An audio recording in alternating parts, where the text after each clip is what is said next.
Today on Empowering Workplaces, we are talking about spirituality in the workplace with the fabulous Kris Boesch, culture expert and CEO and founder of two fascinating companies, Choose People and Spirited Leadership.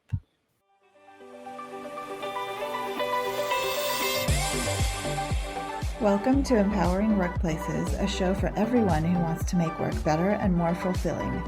We are your hosts, culture designer Maddie Grant and organizational psychologist Sonia Lucina. Join us in today's awesome conversation.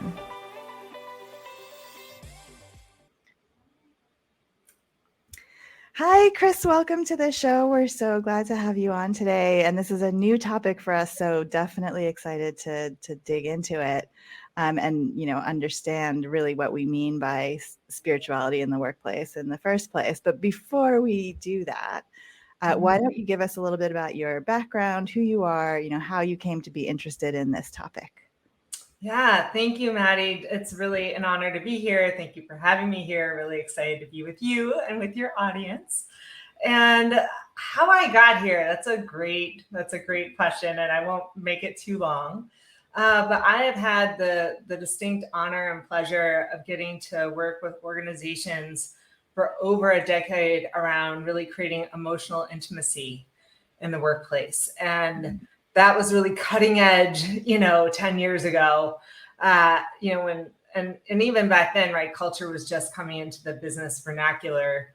And it's been beautiful. It's been beautiful to be able to create the experience of, known, matter, and included inside of different workplaces to really support that camaraderie and team cohesion.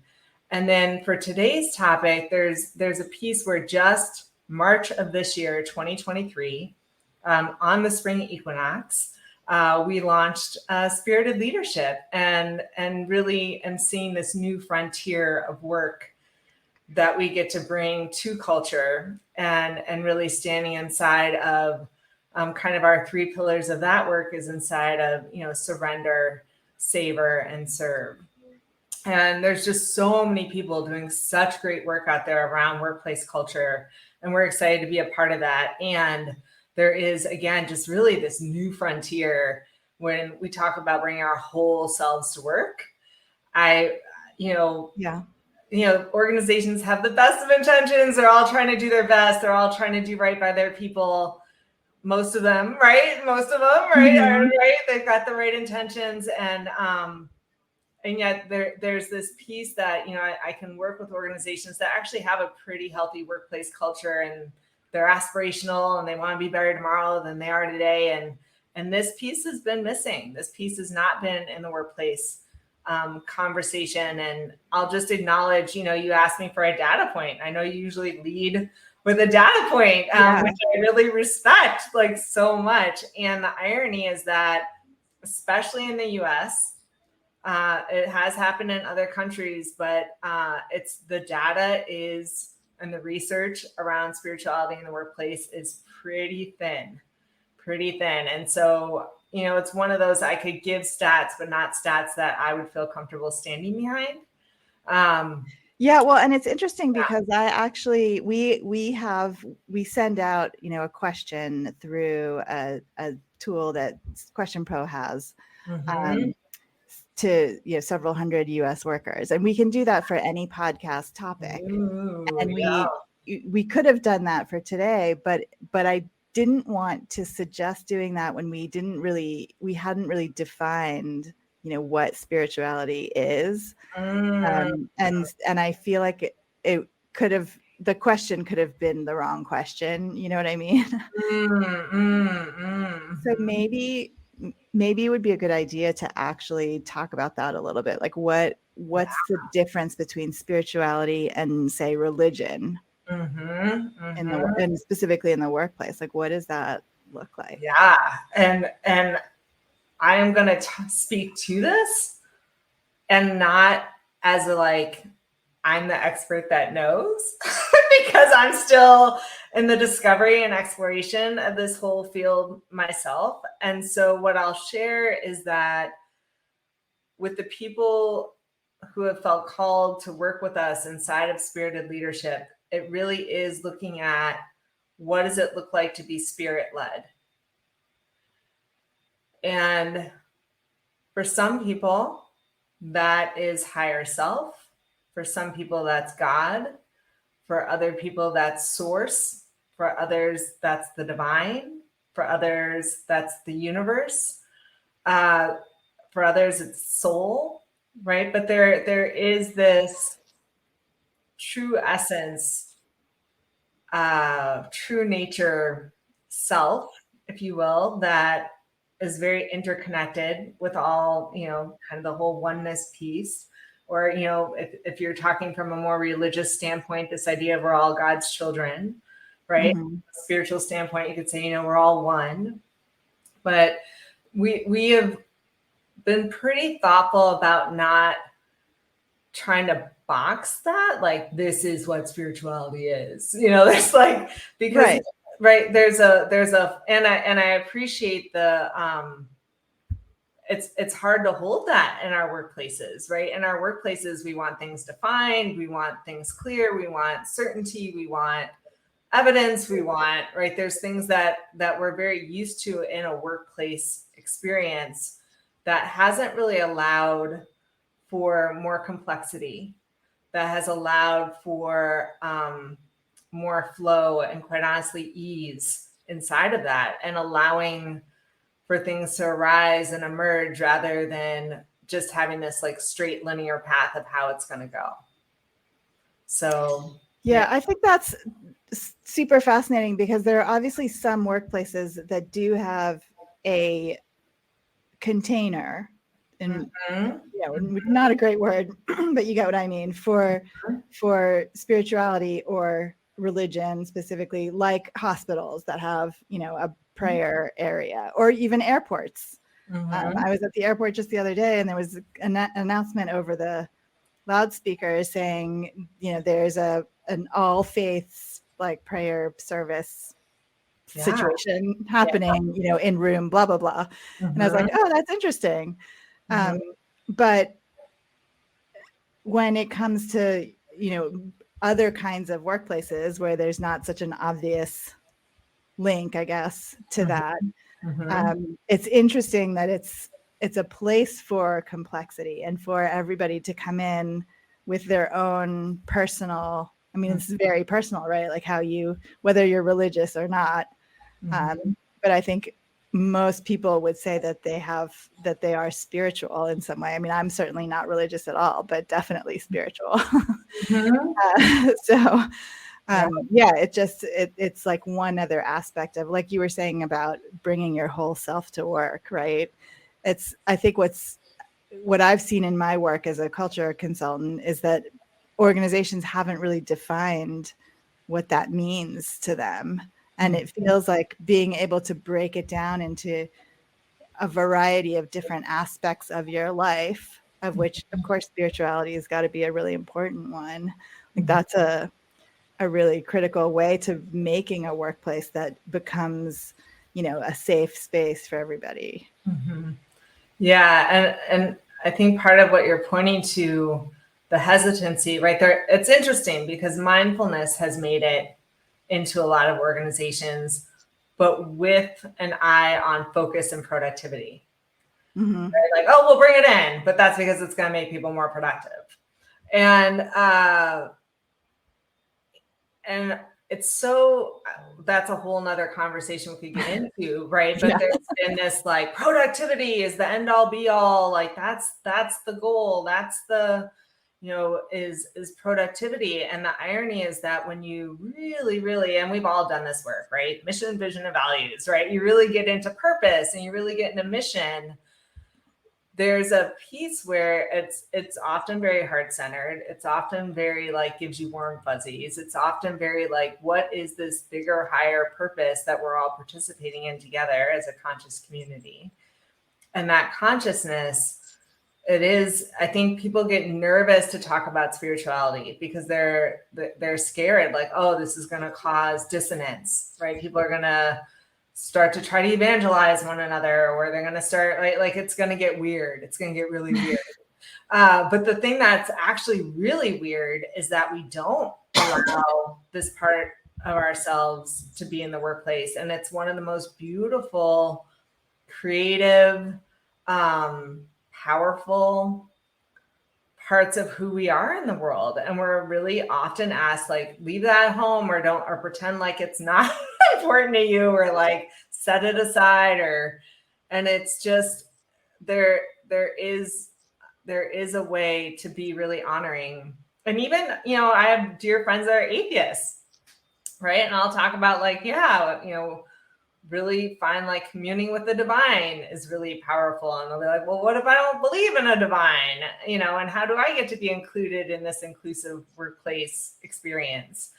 And it's interesting, where I'll say, well, where do you have that sense of really feeling like you're in your essence, and really centered, and really like there's just a sense of deep, deep peace?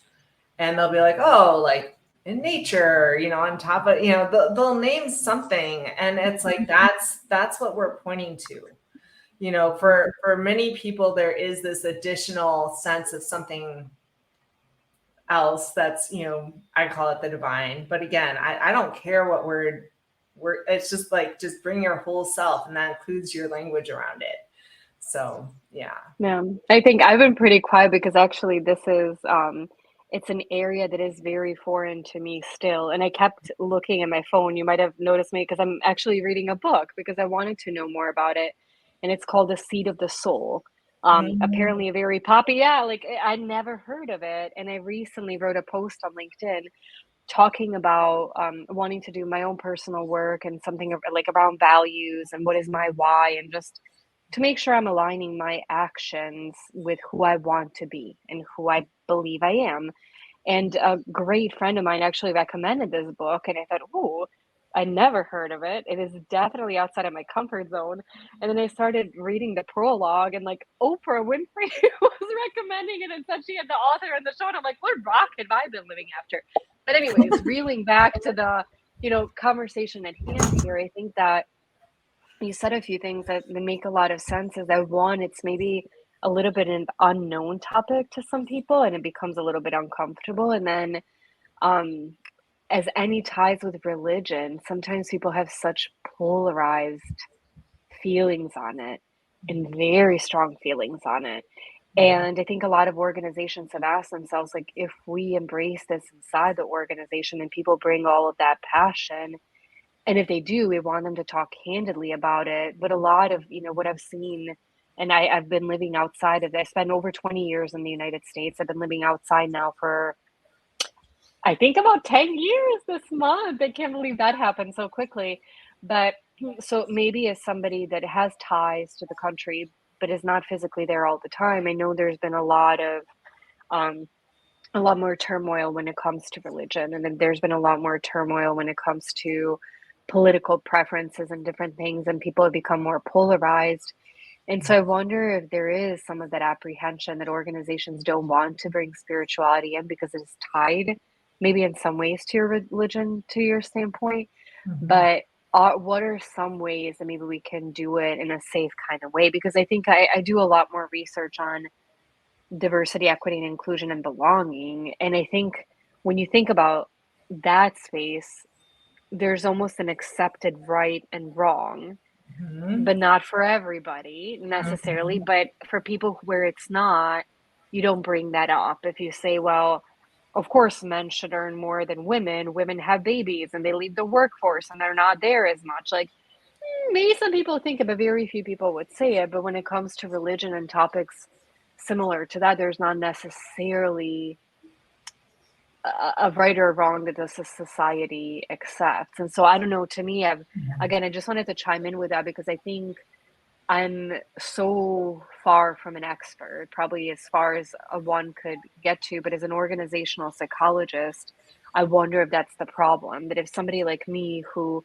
lives and breathes organizational culture and employee experience every day, and I'm saying like full vulnerability, transparency, I know so little about it, that there's this huge opportunity maybe to help organizations take smaller steps towards understanding.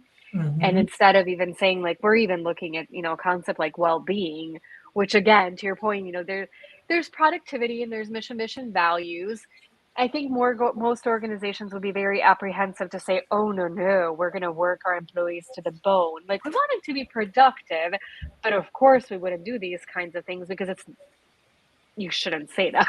Like, Yeah. you should care about well-being, but Even there's if not your enough actions evidence for it. actually don't match. Exactly, Yeah. exactly. Like, you shouldn't say it outright, even if it's not maybe that aligned. But anyway, so I'll stop now. I just wanted to chime in because I'm wondering if a lot of our listeners are maybe also coming from my perspective. That's like Mhm. just taking it in and saying it's something that I want to be very open to. It's something that I want to learn a lot about. But Mhm. if you gave me like categories of things that I know and that I don't know, Mhm. this one's not looking good in the knowledge area. It's looking a lot good of like, give me all that you got. I'll take it all Well, in and absorb. yeah, and I love this. Thank you. And let me provide an access point, right, for anyone who's like, what, like how? And I do want to acknowledge there is a foundational premise with the spirited leadership work that emotional intimacy is present, right? So there's honoring, there's respect, there is a layer that already exists inside the organization where there's quite honestly deep love and respect for one another. Like, love what? That there's that whole conversation. But the other way to think about, and again, for some people, I've heard people describe for themselves, spirit as like source energy. And I know for myself as a kid, like I was like, oh, everything that has energy, like energy is interesting to me. And there's a whole world where inside of Choose People, I would talk about like, oh, there's no such thing as time management, right? A minute's going to go by right now, whether I manage it or not. And there's a huge conversation around time poverty, that there's not enough time, there's not enough hours in the day, there's overwhelm, there's burnout, like right, like there's that whole conversation that's happening that people bought into, and it's like the number one scapegoat in organizations for why things don't get done. Like, don't even get me started. So then I'll talk about priority management, right? Like managing your priorities. But spirited leadership brings in is, what does it look like if you're looking at energy management, and not just personal energy, right? But overall, like your energy, the energy of the team, the energy of the organization, the social energy. Like there's a piece where really, I mean, I'm sure you all do this in your work, but when I'm facilitating a workshop or doing a keynote, I'm constantly tracking the energy of the group or of the room, right? Yeah. And that is part of being spirit led, is you're watching where that energy is going and you're working with it, and there's a piece where right now traditional strategic planning is, right, this is the end goal, these are the action steps and the milestones to get to the end goal, and that's what we want to accomplish. But if you were working from a place of energy management and not strict planning, rigid planning, where there's one outcome, you would actually be present to what's arising and wanting to emerge and what's wanting to be called in. Because right now, when we get so singularly focused on this outcome, we don't see anything else. We don't allow anything else in. And there's so many times when there's things that have a lot of energy are trying to come in and help us like actually fulfill on our mission, but we're still like, no, this is the steps we said we were taking this quarter, like, and there's not an honoring of the sixth sense, of that intuitive knowing, of that, like, hey y'all, this doesn't seem super reasonable what I'm about to propose, but I've had like 3 synchronicities that are pretty indisputable over the past, week, that just tells me like, we're like, this is the river, this is the flow for us to get in, and like there will be ease and velocity. Or we can stick with plan A, which has us like trumping up the hill of work and has us in burnout, is not energy filling, is not life-giving.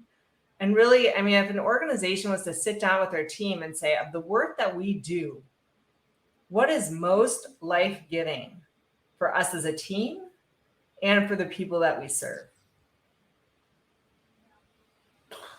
right? It's a completely different conversation. It's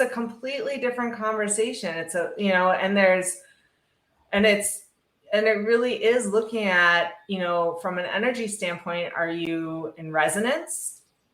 Are you in harmony? Or are you in dissonance? And like ultimately you're trying to get to coherence, and you get to notice everything that is not that and set it aside or release it. Rather than be like, well, we said we would do this thing. It's interesting because like integrity is so important. But I think we've all been there where we said we would do something. We see that it's energy draining or not actually aligned or is creating dissonance. And we're like, but we said we would. And it's like, well, you also can say, hey, I said that, and I'm actually clear that that's not in right relationship for my spirit, for my essence, for my and so I actually won't be doing that. And maybe I can help you find someone else, or maybe who knows, maybe you can provide another resource. But there's just, we get into these right and wrongs about oh, well, if you're not productive in this certain way, which again, you can be wildly more productive when you take the lid off of the possibilities that are available to you, right? Like magic happens. We've all been there where we've jumped 20 floors and you're like, what? That just happened. I didn't have to floor, each floor. Like what? So yeah, so that's kind of an access point, is thinking about that energy piece, both yours, that of your team, that of your organization, that of your clients, and really looking for that resonance and that coherence. Yeah, no, I think it's so interesting because a lot of what you're talking about makes me think of, again, like social norms. Mm-hmm. And the social norm is I committed to something, and if I change my mind, how is that perceived? Mm-hmm. My goodness, we get new information every day. I think that, yeah, of course we can't set a bunch of goals and make a bunch of commitments and then never do anything out of it because we learn something else. We hope that at some point what we decide to do with information we have could be right. But if it's not, don't just keep going down a path where you're like, oh man, I'm going to walk right into a ditch, but I said I was going to go this way and I'm committed to it. Ditch, here I come. I know, what I said, so I kept my promise. And I remember in my life too, I was having a conversation some years ago with a global CEO of a huge organization, very well respected man, very well respected organization. And we were talking about me potentially coming to do a certain job for him. And I remember him asking, well, what are your goals? What are your some things you want to accomplish? And he said in 10 years. And I thought, oh, buddy, you don't know me at all. And I had just moved to Argentina, which was never in my plans, maybe 6 months from before. And that's what I said too. I said, I think I believe in goals, and I'm, a very action oriented person, but in my life, so many things have happened that I didn't expect, that if I created these 5 and especially 10-year plans, some of the best things that happened in my life would have never happened because I would have missed that opportunity for a goal I had set without having this information and without having this opportunity. And so again, as you're talking, going back to my comment about social norms and maybe people's level of comfort, is I love what you said about energy. And that's something, again, that I'm personally working on learning how to accept. So I'm more than open to working on, change. And it's interesting because I'm a very black and white rational person. I'm a scientist in many ways, very data driven. And I recently had a conversation with friends, and they were talking about going to a psychic and going to somebody that read their chakras. And they're some of them are leaders of these huge company, very also on paper, if you saw them, you're like, oh, that person never went to a psychic, but they do. And they go and they have their energies read, and they talk about these very profound things. And I was joking with them that I think the next day I saw an article in The Economist about it, and I'm like, fine, now I'm sold. If The Economist wrote about it, between all of you, I'm open to it. But jokes aside, I wonder how that becomes more normal in organizations and who brings that in. Is it somebody that can bring it to their team? It doesn't have to be a manager. It's maybe just a team member that says, hey, I've been thinking about things in a certain way, or I've been learning something. I'd love to share it with all of you.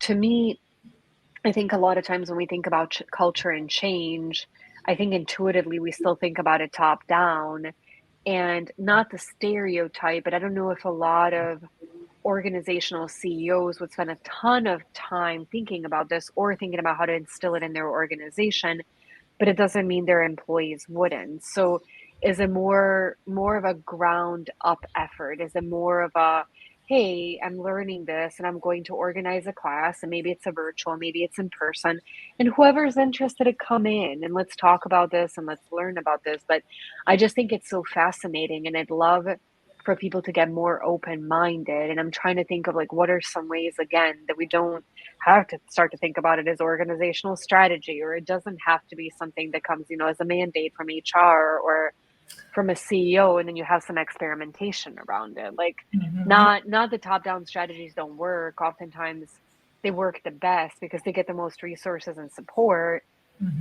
But do we have to wait for that to start to reap some of the benefits of the things that you're talking about? And I hope that we don't, because I do think that the bottom up, the things that employees can bring themselves and start to discuss, can oftentimes maybe get earlier adoption. That's something that necessarily has to be formally prioritized and be given like a budget item for somebody that's going to come in and talk about it. Like, I hope we get to that point, but like, what are all the different ways that we can approach it? Like, again, if somebody is listening and saying this sounds fascinating, I don't know if I'd ever get, today, if I get buy-in, but what could I do something maybe myself that would start to open up people's minds about it? Here's going back to that core of emotional intimacy. Again, as you two know very well, right? Psychological safety is so key. And there is, for many, I don't even know how many years, but for a long time, right? This thinking around energy, or you could say psychic, or you could say, right, this fifth dimension in the workplace has been dismissed, very dismissive, right? Oh, woo-woo, right? The term woo-woo gets used, and not in a like sweet magical way, but in a like, oh yeah, like that's not legit. There's no legitimacy or credibility there. And so there's a piece where certainly any person in their own personal commitment to being in coherence with their own true nature and releasing social conditioning, which is not easy, right? That is a lifetime. But I mean, simply doing that for yourself, you'll be an example, right? But as far as like, are you going to bring it to your team and say, hey, I heard this podcast, and I'd love to talk with others about it. Like maybe, like, again, if there's psychological safety, if people, right, that whole, like, will they take me seriously? That's the other reason why this doesn't get brought up, right? People are like, oh, will I be taken seriously? And I was like, well, if I could tell you that there was like, your team didn't have to be overwhelmed, burnout, stress, and like, could come up with magical, creative, beautiful solutions that aren't even available to you now because you can't even see them because you're so focused in these other ways of certainty. But if you actually allowed the mystery to be present and for something new to arise, it's just I would say there has to be that safety. There has to be that allowance. And each of us gets to choose for ourselves, right, how we're going to show up every single day and be in alignment, and there's this piece around one of our practices. You talked about strategies, and inside spirited leadership, we have different distinctions that then also have practices. And so one of our practices really is around insourcing, right? So insourcing, where you're at a decision point and you're trying to determine, and where, our tendency is like, look at the data, reach out to the experts, like go outside of yourself, right? We tend to outsource. We get other people's opinions. Which again, that has value. Not saying that doesn't have value, but what I'd also like to offer is the value of insourcing and really checking and seeing, is this coherent for me? Is this coherent for our team? Is this coherent for our company? Is this energy giving? Is this life giving? And, different people, the other thing I'll just share, there's some really beautiful sacred systems out there that, we're used to DISC and we're used to these other different types of, but there's other systems out there that work on the energy level. And some people, right, their decision making is very much somatic in the body. They have a very clear yes or no. Well, other people can really go through an emotional wave, and where they experience the high of the decision, the low of the decision, right? And they go through this emotional wave.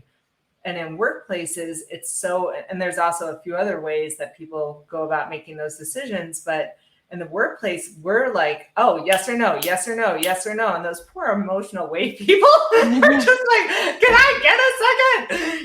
And so, and there is just like seeing these ways in which we've only allowed, right? We talk about diversity. We talk about inclusion. There's this desire to allow for more of ourselves to show up, but there's still this social conditioning that restricts like who's doing it the right way, who's doing it the wrong way, how productive are you, right? And again, productivity does not equal performance. Being busy does not equal accomplishment, right? And so it's and there really is just such an easier, better way to, like, when you're in, can you imagine, right? Like workplaces where there's spaciousness, like breathing, like, oh, I can breathe, I can sing, I can, I can dance, I can move, I can play, I can be creative as I'm accomplishing the work. Like it's just ease rather than pressure. Like things are such a pressure cooker for so many. And like it doesn't actually it's not healthy, that's for sure. So would you say that space is the goal, or is it the structure? I mean, can you set up your workplace so that there's some almost physical space, not literally physical, but some time in the calendars and you know what I mean, to kind of encourage the energy space to come in? So it's almost like you start with opening up the box a little bit in order to get to the place where people can actually, start to talk about like what new ideas could come in, just if you just let them flow, for example. Like, is that how you would kind of approach this? Yeah, I mean, I think there's practices around how you open conversations around choices, and it could be, you could first say, hey, I'm curious to just get everyone's gut feel on this. Like if you were to insource and just check in, and maybe you need and for those people who need the wave, you've actually given them time before the meeting to be with the inquiry. And then you can say, well, let's also take into consideration the data and blah, blah, blah. We can take all those things into consideration as well. But what if those did carry equal weight as we're determining, and for some organizations, I have gotten to a place, surrender, right? So our pillars are surrender, savor, and serve. And that first pillar, surrender, is not an easy one. It's not just but like luckily I've now surrendered enough in my own work, and this just has come in for me the past 3 years. Like I'm still a baby at all this, but there's a piece that I now have a trusting and a knowing. I've seen the lid be taken off. I've seen these things come in that wouldn't have been able to come in. And so initially it really does, so the reason I've released some of the reasonableness, right? Like I released, and it's, let's say people are like, why are you doing that? I'm like, can't really tell you, but here's this is where, like, if I follow the inspiration, if I follow the joy, if I follow the energy, this is where it's leading me.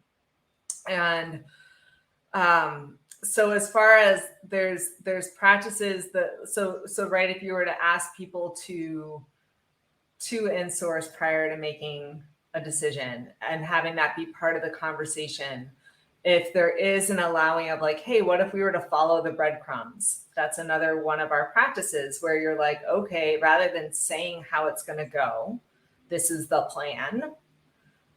What is coming in that is pointing to like where we're being led? again, being spirit led.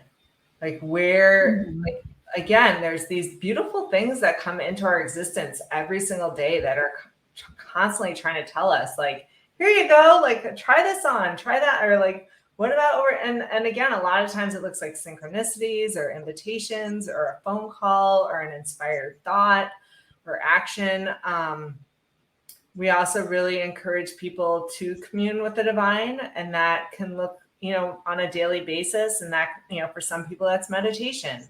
For other people, that's, earthing, where they go outside in bare feet. For other people, that's prayer. For other people, that is, petting their dog that they love, and, with so much, and just they're so present in the moment to the wonder and glory of like life, and so that's a piece, is just, again, and providing some spaciousness for that, and that not being that hustle driven, get her done, get the whole list done.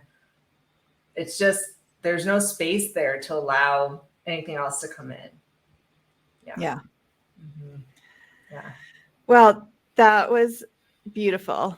And I think we should end on that note, because I think that will give a lot of people lots of ideas for how to start thinking about this. And I know for me personally, I've actually also been working on energy stuff for quite a while. And it's very difficult to just kind of lean in to the things that you lean into, it's just sort of like paying attention to like your body energy and things like that. And then taking that further into the workplace and talking about teams and the whole organization is, even beyond. But I can see what the amazing possibilities could be for any organization if you just open that door just a little bit, So thank you for, all of your insights on this. This is fascinating stuff. And we will definitely put in our podcast description as many links and things that you send us as possible so that people can read up more about it. But this was really, really wonderful. Yeah, thank you so much, Kris. I feel like I learned so much, and I'm sure our listeners did too. So thank you so incredibly much for your time and all of your wisdom. Oh, thank you both so much for having me. Really, really appreciate it. Thank you. Your culture has changed since 2020. It's time for a culture assessment. Our WorkXO assessment measures 8 culture markers that are super relevant to your ability to navigate constant change. Things like agility, transparency, collaboration, and inclusion. And it tells you whether you have the archetypal culture patterns that might be holding you back. In just a 15-minute email survey, you'll learn actionable insights to help you thrive in today's environment. Get yours today. Learn more at propelnow.co.